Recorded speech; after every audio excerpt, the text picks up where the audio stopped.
The statements we're about to show you are from the Holy Qur'an, and is said to be the official, unchanged, pure word of God, revealed over 1400 years ago. Claiming to be the word of God is a heavy statement, and without proof, or if a single contradiction is found within the book, the apparent word of God will be proven false. So without further ado, let's put the book to the test. In the 23rd chapter, titled The Believers, from the 12th to the 14th verses, God is said to give a detailed description of how the human being is formed. It begins by saying, "We then placed him as a sperm drop in a place of settlement, firmly fixed. Then we made the drop into a alaqa." We will translate this word very soon. "And then we changed the alaqa into a lump.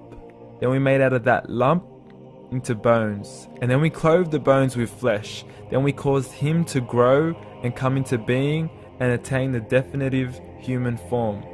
In the 21st century, we can now safely say that this verse is clearly describing the process of human development in correct chronological order. However, what we should be paying attention to in particular is the second stage, referring to the development of the embryo. The specific word used to describe the embryo in this verse is the word alaqa. The word alaqa, when translated into English, can mean three separate things. Firstly, a blood clot, or to be suspended, that is to be hanging or clinging to something, or thirdly and finally, a leech. Now, all three definitions don't come anywhere near what we perceive to be the human embryo. So, why are these words used, and what significance do they share with the human embryo? Can the embryo be described as a blood clot? Well, what do you think? In the third week of embryonic development, a tubular heart joins with the blood vessels to form a primordial cardiovascular system, and by the end of the third week, the blood is circulating and the heart begins to beat on day 21. The first thing that comes to mind in regards to being suspended or hanging is the umbilical cord. But we can't use that example because we are simply referring to step 2, before the baby has even formed. But we now know today that the umbilical cord is formed from the connecting stalk. And the connecting stalk is formed as soon as the embryo is formed.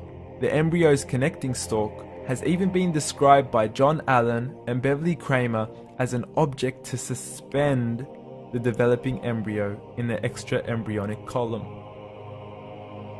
So an embryo is suspended and does have a strong resemblance with a blood clot. What on earth would an embryo have to do with a leech? Figure A shows the structure of an embryo at 25 days. Figure B shows a leech.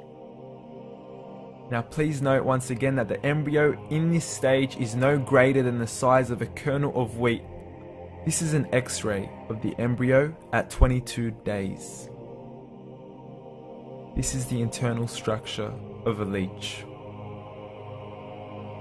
It's mind-blowing stuff, but you still haven't seen anything yet. This is the head of the embryo at 22 days.